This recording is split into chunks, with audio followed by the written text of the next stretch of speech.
Hello friends, તરબૂચનું juice બનાવવા માટે સૌથી પહેલાં આપણે તરબૂચ લેશું અને તેને આ રીતે કટ કરી લેશું અને તેનો બીનો ભાગ દૂર કરી દેશું. હવે આપણે એક વાસણમાં 1 ચમચી જેટલા તકમરિયા લેશું, તેને પાણી નાખી અને પલળવા મૂકી દેશું. હવે મિક્સર જારમાં જે કટ કરેલું તરબૂચ છે તે ઉમેરીશું. 2 ચમચી ખાંડ, ફુદીનાના પાન, શેકેલા જીરાનો પાવડર, સંચર પાવડર, નિમક, લીંબુનો રસ અને થોડું ઠંડુ પાણી ઉમેરી તે બધી વસ્તુને ક્રશ કરી લેશું અને પછી ગાળી લેશું.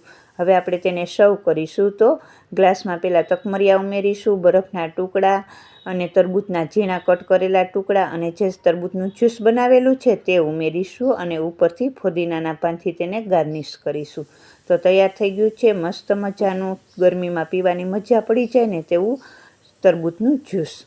ફૂલ વિડીયો જોવા માટે પેજને લાઇક કરો અને ચેનલને સબસ્ક્રાઈબ કરો. તો ઠંડુ ઠંડુ તરબૂચનું જ્યુસ બનીને તૈયાર થઈ ગયું છે.